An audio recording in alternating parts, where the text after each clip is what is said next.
और news and views में आपका स्वागत है। शुरुआत करते खबरों की। हमारे साथ हमारी सहयोगी आयुषी और जया हैं। इलाहाबाद हाईकोर्ट से ज्ञानवापी परिसर में एएसआई सर्वे को हरी झंडी मिल गई है, जिसके बाद भारतीय पुरातत्व सर्वेक्षण की टीम ने ज्ञानवापी परिसर में सर्वे का काम शुरू कर दिया है। ज्ञानवापी के एएसआई सर्वे पर अब रोक नहीं है। इलाहाबाद हाईकोर्ट में मुस्लिम पक्ष की याचिका को लेकर सुनवाई हुई।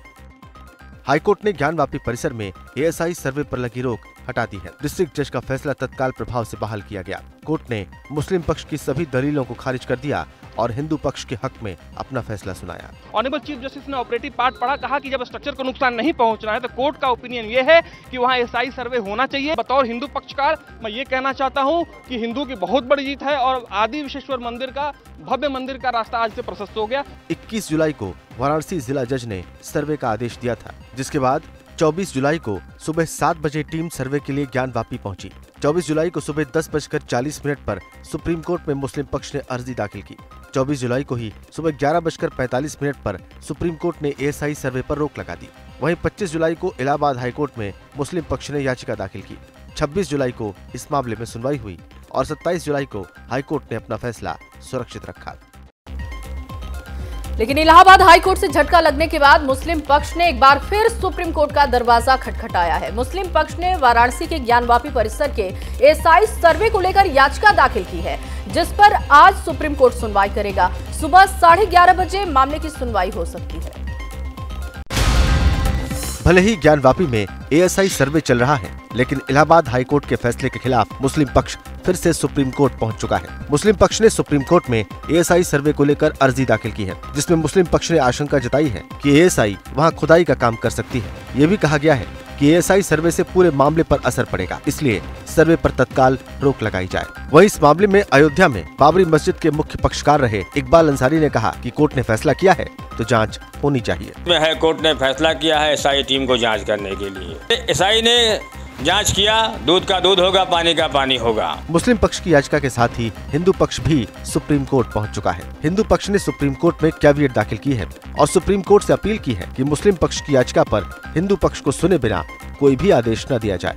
माननीय सर्वोच्च न्यायालय में आज अपना कैविएट दाखिल किया है और आगे जो भी कार्रवाई होगी सुप्रीम कोर्ट में, उसमें हम लोग अपना पक्ष बड़ी मुस्तैदी से रखेंगे। लिहाजा अब सबकी निगाहें सुप्रीम कोर्ट की सुनवाई पर टिकी है। और चलिए न्यूज एंड व्यूज में बात करेंगे नूह की। नूह हिंसा के बाद पूरे हरियाणा में अलर्ट है। जुमे की नमाज को लेकर हरियाणा में विशेष इंतजाम किए गए हैं। हालांकि हिंसा के बाद नूह, सोहना, गुरुग्राम में पब्लिक प्लेस पर नमाज अदा नहीं की जाएगी। भले ही हिंसा के बाद नूह में हालात काबू में हो, लेकिन स्थिति अभी सामान्य नहीं हुई है। नूह से लेकर गुरुग्राम और रेवाड़ी में हुई हिंसक झड़पों के बाद हरियाणा अलर्ट पर है। आज जुमे की नमाज खुले में नहीं पढ़ी जाएगी। गुरुग्राम में जुमे की नमाज को लेकर पुलिस ने मुस्लिम समाज से सहयोग की अपील की है। इस चीज़ की अपील जारी करी गई है कि वो मस्जिदों में भी रिफ्रेन करें, ना जाएं और अपने घरों से नमाज अदा करें ताकि शांति बहाल रहे। इसके बाद मुस्लिम समुदाय ने भी नमाज को लेकर फैसला लिया है। गुरुग्राम में जमीयत उलेमा के अध्यक्ष मुफ्ती सलीम कासमी ने घर से नमाज अदा करने की अपील की है।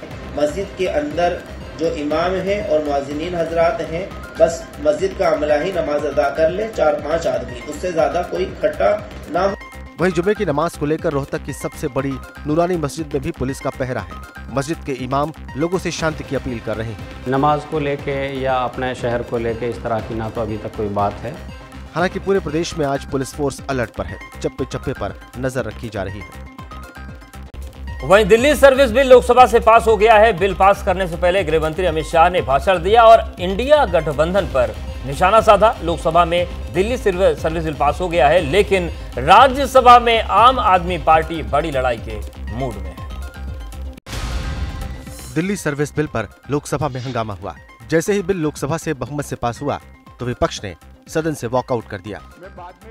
बिल पास होने से पहले गृह मंत्री अमित शाह ने सदन में विपक्ष पर जमकर निशाना साधा। प्रॉब्लम ट्रांसफर पोस्टिंग के अधिकार का नहीं है, विजिलेंस को कंट्रोल में लेकर बंगला जो बना दिया है, इसका सत्य छुपाना है। जो भ्रष्टाचार हो रहा है, इसका सत्य छुपाना है। आम आदमी पार्टी के सांसद राघव चड्ढा ने दिल्ली सर्विस बिल को राजनीति से प्रेरित बताया है। 1930 या 40 के दशक के कुछ बयान कोट करते हुए इस जस्टिफाई करने का प्रयास किया कि ये कानून हम उनके बयानों और उनके इच्छा अनुसार ला रहे हैं। लोकसभा से तो दिल्ली सर्विस बिल पास हो गया है, लेकिन अब राज्यसभा में आम आदमी पार्टी बड़ी लड़ाई के मूड में है। बिल के सपोर्ट में आप तर्क देते कि 1, 2, 3, 4, 5 these are the 5 reasons why. तर्क ही नहीं बनता है, ये अनकॉन्स्टिट्यूशनल है और अनडेमोक्रेटिक है। वहीं लोकसभा में आम आदमी पार्टी के इकलौते सांसद सुशील कुमार रिंकू को पूरे सत्र के लिए निलंबित कर दिया गया है। जैसे ही लोकसभा से दिल्ली सर्विस बिल पास हुआ तो विपक्ष ने सदन से वॉकआउट कर दिया और उसी वक्त आम आदमी पार्टी के सांसद सुशील कुमार रिंकू ने वेल में आकर कुछ ऐसा कर दिया कि उन पर कार्रवाई करनी पड़ी। लोकसभा में विपक्ष ने वॉकआउट कर दिया। लोकसभा स्पीकर ओम बिरला बोल रहे थे और उसी वक्त आम आदमी पार्टी के लोकसभा सांसद सुशील कुमार रिंकू वेल में आ गए और उन्होंने लोकसभा अध्यक्ष ओम बिरला की तरफ कागज फाड़ कर फेंक दिए। इसके बाद केंद्रीय संसदीय कार्य मंत्री प्रहलाद जोशी ने सुशील कुमार रिंकू को सत्र से निलंबित करने का प्रस्ताव पेश किया और स्पीकर ओम बिरला ने सुशील कुमार रिंकू को पूरे सत्र के लिए निलंबित कर दिया। हालांकि सुशील कुमार रिंकू का कहना है कि उन्हें इस बात का कोई अफसोस नहीं है। ये सस्पेंशन है, कोई मेरे लिए कोई खास मायने नहीं रखती, क्योंकि जिस संविधान को बचाने के लिए अगर रोज भी सस्पेंड होना पड़े तो इसमें कोई दिक्कत नहीं होगी। वहीं आम आदमी पार्टी के सांसद की इस हरकत पर बीजेपी भी हमलावर है। सुशील कुमार रिंकू पंजाब के जालंधर से सांसद हैं। जालंधर लोकसभा उपचुनाव में उन्होंने जीत हासिल की थी। आप से पहले वो कांग्रेस में थे। इससे पहले आम आदमी पार्टी के सांसद संजय सिंह को भी राज्यसभा से निलंबित कर दिया गया था। प्रधानमंत्री नरेंद्र मोदी लगातार एनडीए सांसदों के साथ बैठक कर रहे हैं। विकास कार्यों को लेकर फीडबैक ले रहे हैं। साथ ही साथ 2024 के लिए विजय मंत्र भी दिया जा रहा है। प्रधानमंत्री का मकसद है लोकसभा चुनाव में प्रचंड बहुमत से हैट्रिक लगाना। लोकसभा चुनाव की बाहुबली तैयारी में केवल बीजेपी ही नहीं बल्कि खुद प्रधानमंत्री ने भी ताकत झोंक दी है और इस बात की तस्दीक एनडीए सांसदों के साथ लगातार हो रही प्रधानमंत्री की मीटिंग्स कर रही है। चुनाव में अब वक्त कम बचा है, लिहाजा प्रधानमंत्री का फोकस हर राज्य, हर वर्ग और हर व्यक्ति पर है। प्रधानमंत्री मोदी ने बिहार के एनडीए सांसदों के साथ बैठक की। पीएम मोदी ने सांसदों से कहा कि लोगों को केंद्रीय योजनाओं के बारे में जानकारी दी जाए, लोगों को योजनाओं का लाभ मिल रहा है या नहीं इसका फीडबैक लिया जाए। साथ ही पीएम ने कहा कि एनडीए गठबंधन में बीजेपी त्याग की भावना से काम कर रही है। बीजेपी ने हर क्षेत्रीय दल को आगे बढ़ाने का काम किया है। बिहार में बीजेपी की सीट ज्यादा होने पर भी नीतीश कुमार को मुख्यमंत्री बनाया। महाराष्ट्र में भी बीजेपी की सीट ज्यादा है, फिर भी दूसरी पार्टी को सम्मान दिया। वहीं प्रधानमंत्री मोदी ने पंजाब में भी क्षेत्रीय पार्टी को मजबूत करने की बात कही। इतना ही नहीं, प्रधानमंत्री मोदी ने जम्मू कश्मीर, लद्दाख, हिमाचल प्रदेश, हरियाणा और उत्तराखंड के एनडीए सांसदों से बातचीत भी की। उत्तर प्रदेश के प्रयागराज की फूलपुर सीट एक बार फिर से चर्चा के केंद्र बिंदु में है, क्योंकि लोकसभा चुनाव से पहले फिर से फूलपुर से सीट से बिहार के मुख्यमंत्री नीतीश कुमार के चुनाव लड़ने की चर्चा तेज है। तो वहीं बीजेपी का दावा है कि नीतीश कुमार कहीं से भी चुनाव लड़ें, जीत नहीं पाएंगे।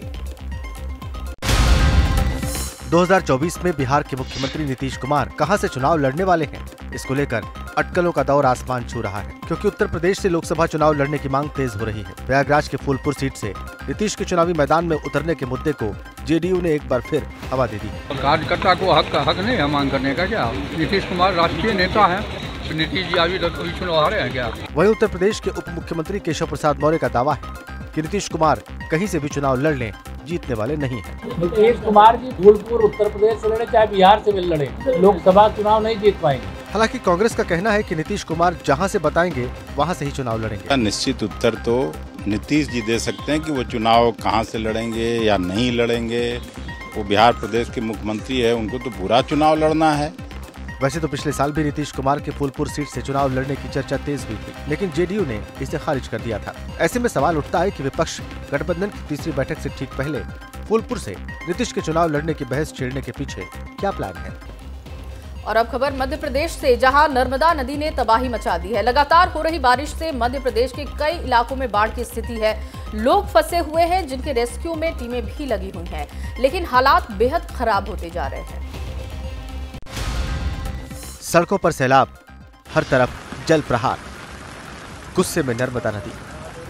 मध्य प्रदेश पर बादल आफत बनकर बरस रहे हैं। जबलपुर से लेकर रीवा और डिंडोरी तक बाढ़ से लोग बेहाल हैं। लगातार हो रही बारिश से कंदरा खेड़ा में करीब 150 लोग बाढ़ में फंस गए थे, जिनमें से अधिकतर लोगों का रेस्क्यू किया गया, जबकि बाकी लोगों को निकालने का काम अभी चल रहा है। यहाँ नर्मदा नदी ने रौद्र अवतार ले लिया है। इसकी वजह से हर तरफ सैलाबी सितम की मार है। रीवा में रिहायशी इलाकों में पानी भर गया। बारिश ने नगर निगम के दावों की पोल खोल कर रख दी। गलियों पर पानी का कब्जा है। हर तरफ पानी ही पानी दिखाई दे रहा है।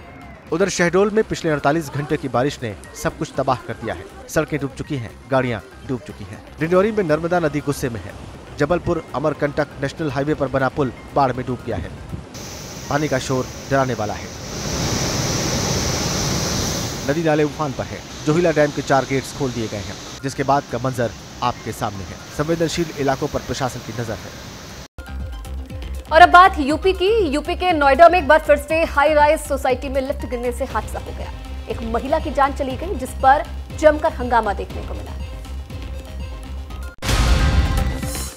घटना नोएडा के सेक्टर 137 की पारस टियरा सोसाइटी की है। 70 साल की महिला सुशीला सोसाइटी के 24 नंबर टावर में 18वें फ्लोर पर रहती थी और जब लिफ्ट से नीचे उतर रही थी तो लिफ्ट नीचे गिर गई। लिफ्ट के गिरने से महिला घायल हो गई और करीब 1 घंटे तक उसमें फंसे रहने से महिला की जान चली गई। इनको बार बार बोला गया है कि कंप्लेंट को ध्यान दे और इनको बार बार फोन पे इत्तला की गई, मैसेज में, मेल में, ये कभी मिलते ही नहीं थे। हादसे के बाद गुस्साए सोसाइटी के लोगों ने जमकर हंगामा भी किया और एओए प्रेसिडेंट के इस्तीफे की मांग की। गुस्साए लोगों ने एओए अध्यक्ष को घेर लिया। हंगामे की सूचना पाकर पुलिस मौके पर पहुंची, जिसके बाद एओए अध्यक्ष की तबीयत बिगड़ने लगी तो पुलिस उन्हें जीप में बैठाकर ले जाने लगी, जिस पर बहुत विवाद भी हुआ। हालांकि बाद में पुलिस ने लोगों को समझाया और इस मामले को शांत कराया। इसके बाद काफी समझाने बुझाने के बाद लोग अपने अपने घरों को जा चुके हैं। शांति व्यवस्था कायम है। इस मामले में मृतक के परिजनों की तहरीर के आधार पर केस दर्ज कर कानूनी कार्रवाई की जा रही है। नूह हिंसा को लेकर एक बड़ी खबर आ रही है। नूह हिंसा मामले में हरियाणा सरकार ने कार्रवाई की है। नूह के एसपी वरुण सिंगला हटा दिए गए हैं। अब नरेंद्र बिजारनिया होंगे नूह के नए एसपी। तो बड़ी कार्रवाई हुई है, प्रशासनिक फेरबदल हुआ है और एसपी पर कार्रवाई हुई है। नूह के एसपी वरुण सिंगला को हटाया गया है और नरेंद्र बिजारनिया अब नए एसपी बनाए गए हैं। तो ये बड़ी खबर, नूह हिंसा से जुड़ी हुई। नूह के एसपी वरुण सिंगला को हटा दिया गया है। बड़ी खबर आपको दे रहे हैं। नरेंद्र बिजारनिया होंगे नूह के नए एसपी। ये नई जिम्मेदारी उनको सौंपी गई है। जो हालात बने हुए थे वहां पर, हालांकि स्थिति इस वक्त काबू में है, लेकिन फिर भी ये बड़ा फेरबदल आप कह सकते हैं। ये बड़ी जिम्मेदारी दी गई है। नमस्कार, बहुत स्वागत है आपका। मैं हूं आपके साथ आयुषी नेगी और आप देख रहे हैं एबीपी न्यूज। हरियाणा का एक हिंसा जबरदस्त हिस्सा जो है तनाव में है। नूह हिंसा में अब तक 42 एफआईआर दर्ज हुई है। एफआईआर में खुलासा हुआ है कि कैसे धार्मिक नारों के साथ मंदिर के पास हमला किया गया। नूह में अब भी कर्फ्यू लगा हुआ है। बाकी गुरुग्राम से लेकर पलवल और झज्जर तक 8 शहरों में धारा 144 लगी हुई है। नूह, फरीदाबाद और पलवल में इंटरनेट बंद है, लेकिन पुलिस अगर 4 रोज पहले इंटरनेट को बंद करती या सोशल मीडिया पर ध्यान देती तो शायद हरियाणा हिंसा की आग में जलने से बच सकता था। ऐसा हम क्यों कह रहे हैं, इसके लिए आप ये रिपोर्ट देखिए। आग लगी, घर जले, व्यवस्था शत विशत हो गई, विश्वास दरक गया।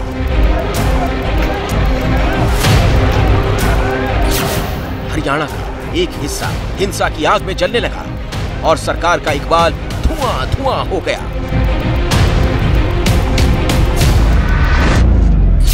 नूह से लेकर झज्जर तक शहर शहर सख्त सुरक्षा की बेड़ियों में बंधा हुआ है। पुलिस वाले एक पैर पर खड़े हैं।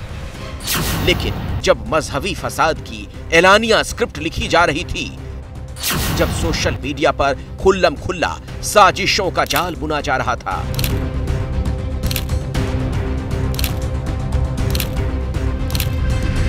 तब खट्टर सरकार की पुलिस चादर तानकर सो रही थी। आप जानकर चौंक जाएंगे कि शोभा यात्रा से पहले ही कैसे नूह दंगे की स्क्रिप्ट सोशल मीडिया पर लिखनी शुरू हो गई थी। कैसे मोनू मानेसर का नाम लेकर सोशल मीडिया पर न सिर्फ हिंसक माहौल तैयार किया गया, बल्कि उसे फॉलो भी किया गया। आगे आप जानेंगे कि गुरुग्राम से लेकर नूह तक हिंसा शुरू होने से पहले ब्रिजमंडल जलाभिषेक यात्रा की मुखबिरी कैसे की। अब जानकर दंग रह जाएंगे कि हिंसा का पहला पत्थर फेंके जाने से ठीक पहले तक धार्मिक यात्रा का एक एक अपडेट ओपन प्लेटफॉर्म्स पर बताया जा रहा था। हिंसा शुरू होने तक ये सब कुछ बताया जा रहा था कि यात्रा कहां तक पहुंची, यात्रा में कौन कौन शामिल है, क्या कर रहा है, ये सब कुछ बताया जा रहा था। जब ये सब हो रहा था तब हरियाणा की पुलिस बेफिक्र थी, ना ही फेसबुक देख रही थी और ना ही ट्विटर को ट्रैक कर रही थी। जब हरियाणा पुलिस की बेफिक्री परत दर परत खुलेगी, जब सोशल मीडिया वाली साजिश के बारे में आप जानेंगे, देखेंगे और सुनेंगे, तो यकीन मानिए आप दंग रह जाएंगे। क्योंकि जिस तरह हरियाणा को सुलगाया गया, जिस तरह नूह से गुरुग्राम तक जलाया गया, उसकी तैयारी सरेआम हुई थी, सोशल मीडिया पर हुई थी और कुछ इस तरह हुई थी जो वायरल है। फेसबुक पे एक मैसेज कन्वे हो रहा है बहुत जोरों से, प्याज सी फोड़ देंगे। 3-4 दिन से यही फेसबुक पे लगातार चल रहा था, हम देख रहे हैं। तो अब वो वक्त आ गया है उस बात को सच साबित करने का, प्याज सी फोड़ देने का। ये शख्स कौन है नहीं जानता, लेकिन इसके शब्द शब्द में तलखी है, धमकी है। प्याज सी फोड़ने वाली बात है जो ये जो प्याज सी फोड़ने वाली बात कह रहा है, उसे समझने के लिए आप 6 महीने पहले की ये चेतावनी सुनिए, जो मोनू मानेसर के लिए थी कांग्रेस विधायक की तरफ से। ये मोनू मानेसर दिखाता है कहीं अमित शाह के साथ फोटो खिंचवा रहा है, कहीं अरुण जेटली के साथ फोटो खिंचवा रहा है। क्या डराना चाहता है ये मेवातियों को कि मैं इतना बड़ा आदमी हूँ? अब के मंत्री याद रखना, ये मेवात गए, इसकी प्याज सी ना फोड़ी तो मेवात भी हमसे कौन कहेगा। इसी का जिक्र शाहीन नाम का ये शख्स कर रहा है। मामन खान की चेतावनी को धमकी में खुल्लम खुल्ला विस्तार दे रहा है। मैं सीधी सट मेवाती में कह दूं कि प्याज सी फोड़ने वाली बात है जो, या पे गौर फिकर करके या प्याज से फोड़ ही दो। अगर तम ना फोड़ो या प्याज से और तहर पे कुछ ना होवे तो खुदा के वास्ते चुपचाप अपने घरे बैठे रहो करो, जैसे तुम हमेशा से बैठे रहे हो। ये कोई इकलौता शख्स नहीं है जो प्याज वाली धमकी को सोशल मीडिया पर फैला रहा था, बल्कि पूरी फौज थी जो अपने अपने लेवल पर जज्बातों को उबालने में लगी थी, साजिश के सिरे को आगे बढ़ाने में लगी थी। उड़ाएंगे तो तेरी जिंदगी में लाश आ जाए गारंटी। ये सिलेंडर धरा सरकार भी सुन लिया भाई, रोड पे और सैकुल भाई को इंसाफ मिलना चाहिए। बस सरकार होश माजा और नासिर जुनैद को भी हमने इंसाफ चाहिए। वायरल वीडियो में ये किसकी आवाज है ये नहीं पता, मगर इसे फेसबुक पर अपलोड करने वाले का जो नाम लिखा है वो पढ़ लीजिए, उसका लिखा हुआ पढ़ लीजिए और समझिए कि कैसे नूह हिंसा की प्रस्तावना लिखी गई थी। हालांकि एबीपी न्यूज इस तरह के किसी भी वीडियो की पुष्टि नहीं करता है। दरअसल इस शख्स है मोनू मानेसर, जो स्वयंभू गोरक्षक है, जिस पर गोरक्षा के नाम पर हत्या के आरोप है। फरवरी में जो नासिर जुनैद की हत्या हुई थी उसमें भी मोनू मानेसर का नाम सामने आया था। धार्मिक यात्रा में इसी मोनू मानेसर के आने की बात कही जा रही थी। जब ये खबर आई तभी दूसरे समुदाय के लोगों की भावनाओं को भड़काया जाने लगा। सोशल मीडिया पर बहुत ज्यादा पोस्ट आने लगे। सुन लीजिए इस शख्स को जो धमकी मोनू मानेसर को दे रहा है और चुनौती व्यवस्था को। तो सुना है कि मोनू दोबारा मेवात मारो, बताओ मोनू आपके तेरे सिस्टम फाड़ देंगे। कुछ वीडियो बनाकर डाल रहे थे तो कुछ टेक्स्ट लिखकर चैलेंज कर रहे थे। फेसबुक प्रोफाइल देखिए, उसके नीचे शब्दों को पढ़िए। कोई मेवात को तैयार करने के लिए आगाह कर रहा है, कोई मेवात की ताकत दिखा रहा है। इसे देखिए जरा, ये कैसे मेवात की इज्जत को जोड़कर जज्बातों को उबालने की कोशिश कर रहा है। ट्रक और डंपर की बात कर रहा है। इनमें से कुछ ऐसे हैं जो वही प्याज सी फोड़ने वाली धमकी को दोहरा रहे हैं। शब्दों को जो आंच दी जा रही थी उस पर भावनाएं भड़कने लगी थी। बाहरी भी नूह जाने को तैयार था तो कोई आर पार करने के लिए। अब जो आपने देखा सुना वो तब की बात थी जब शोभा यात्रा निकली नहीं थी, जब मोनू मानेसर के मेवात पहुंचने की सूचना भर थी। लेकिन जब शोभा यात्रा शुरू हुई तो फिर पल पल का अपडेट सोशल मीडिया पर आने लगा। एक फेसबुक अकाउंट पर 12:51 पर अपडेट किया गया कि यात्रा निकल चुकी है। विशेषण के साथ बताने वाले ने कि इसे ज्यादा से ज्यादा शेयर करना है। दूसरे ने मोनू मानेसर की तस्वीर लगाकर इसे आगे बढ़ाया, बताया कि मोनू मानेसर मेवात के लिए निकल चुका है। यानी हिंसा की बुनियाद इसी तरह तैयार की गई। जिस मोनू मानेसर की तस्वीरें डालकर उसके मेवात निकलने का दावा किया जा रहा था, दरअसल वो मोनू मानेसर उस यात्रा में था ही नहीं, लेकिन लोगों को भड़काने के लिए झूठ को साजिशन फैलाया गया। यात्रा में मोनू आने वाला है, इस वजह से सारी हिंसा फैली, ये कहा जा रहा है। आपके कारण सारी हिंसा फैली। पहले बात तो मैं मेवात यात्रा में गया नहीं, क्योंकि मेरे अधिकारियों ने मुझे मना किया कि आप मत जाइए। मैं नहीं गया, मैंने उनकी बात मानी। आप ये बताइए कि ये जो शोभा यात्रा में अगर आपने आना ही नहीं था तो फिर पोस्ट क्यों डाला? वो पोस्ट ही तो सारे झगड़े की फसाद की वजह बना। सिर्फ और सिर्फ मोनू मानेसर एक मोहरा बना दिया गया है। मगर सोशल मीडिया पर अफवाह वीरों ने जो अफवाह फैलाई थी वो आग की तरह फैली। ये देखिए, ये मोनू मानेसर या कहिए कि धार्मिक यात्रा किस रूट से आएगी इसकी जानकारी देने के लिए कह रहा है, और ऐसा हो भी रहा है। रईस खान नाम के शख्स ने तस्वीरों के साथ अपने फेसबुक अकाउंट पर अपडेट किया कि यात्रा सोहना रोड से निकल गई है। इसमें दिख रहा है कि भगवा झंडा लगी गाड़ियां एक एक कर निकल रही हैं। इस यात्रा के पीछे भी मुखबिर लगे थे जो सोशल मीडिया पर लाइव अपडेट कर रहे थे। आवाज किसकी है ये नहीं पता, किस मकसद से ये बता रहा है इसके बारे में भी कोई नहीं जानता। ना ही एबीपी न्यूज ऐसे किसी वीडियो की पुष्टि करता है।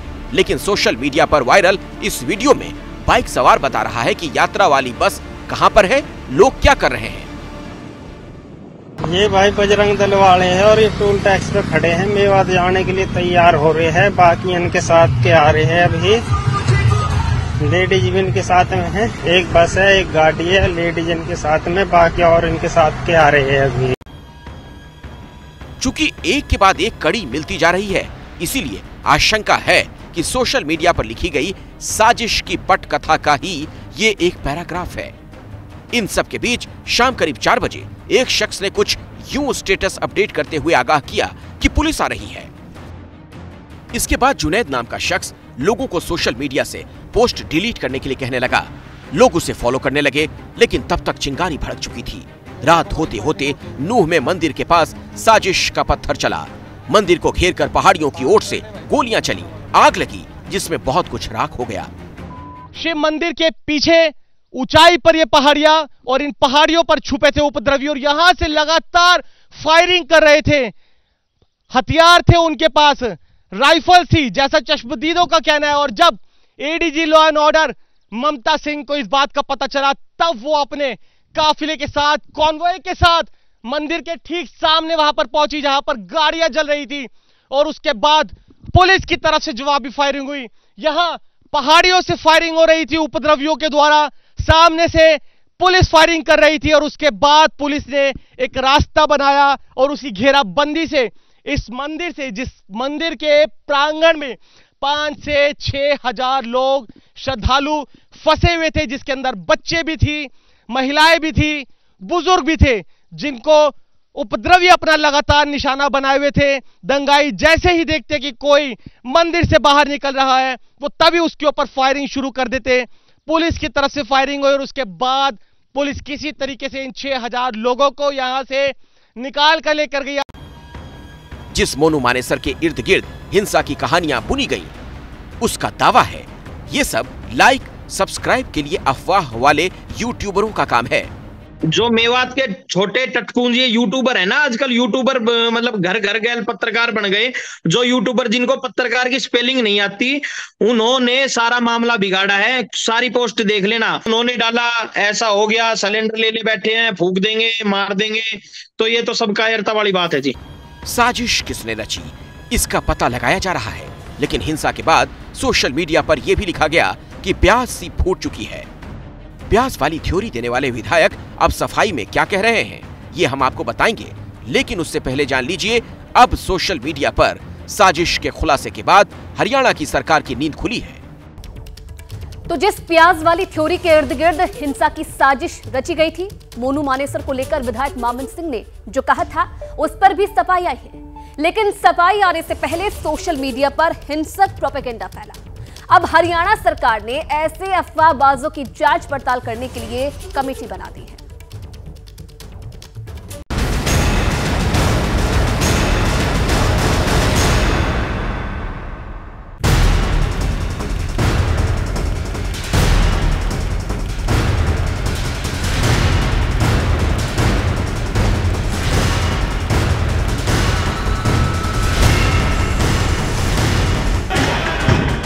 सोशल मीडिया की लगाई आग से लूह धधकने लगा। जब लूह में लगी आग की थाह में हरियाणा का एक बड़ा हिस्सा झुलस गया, तब सोशल मीडिया के स्लीपर सेल के खिलाफ सरकार की नींद खुली है।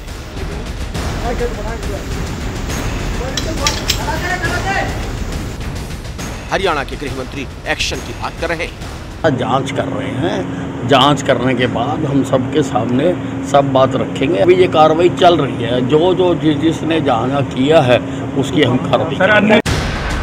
सोशल मीडिया पर ओपन साजिश के बीच सोने वाली पुलिस भी एक्टिव है।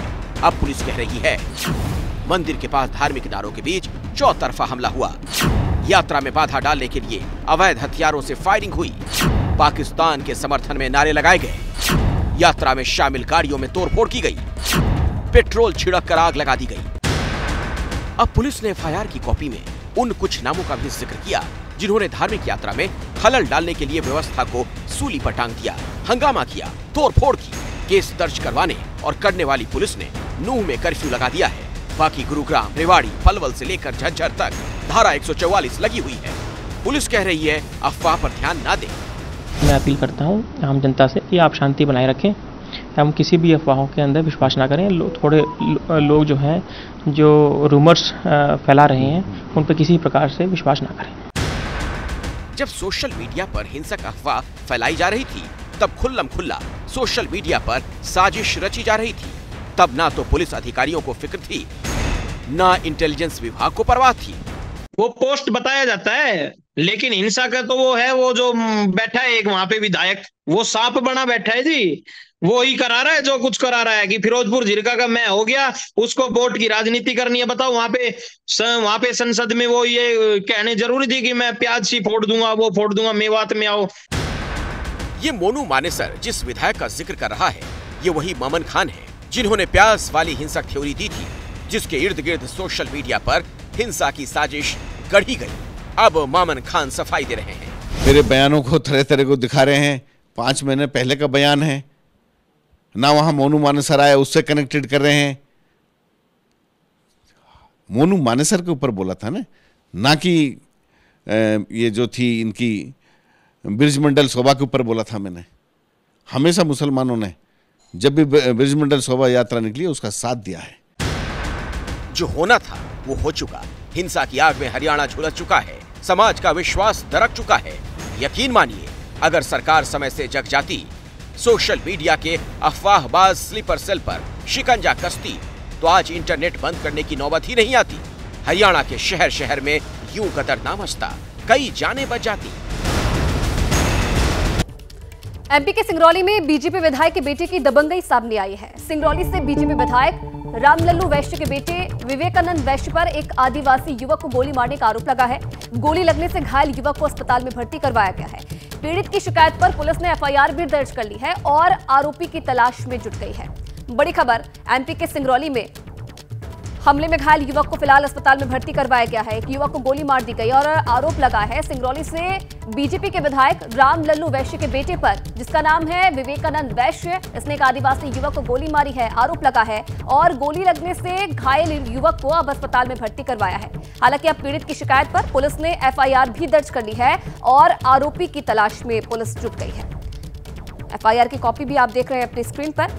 एमपी सिंगरौली का ये पूरा मामला, आदिवासी युवक बताया जा रहा है जिसे बीजेपी विधायक के बेटे ने गोली मार दी, जिसमें युवक घायल हो गया है। अस्पताल में इलाज के लिए भर्ती करवाया गया है और पुलिस आरोपी की तलाश कर रही है।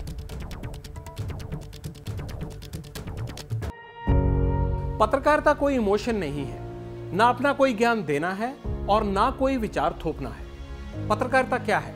पत्रकारिता का मतलब है सही जानकारी इकट्ठा करना और तथ्य बताना।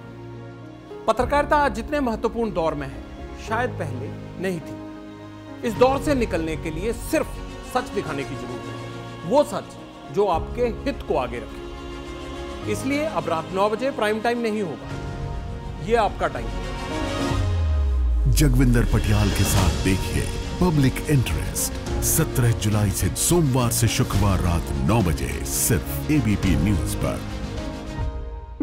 एबीपी न्यूज आपको रखे आगे।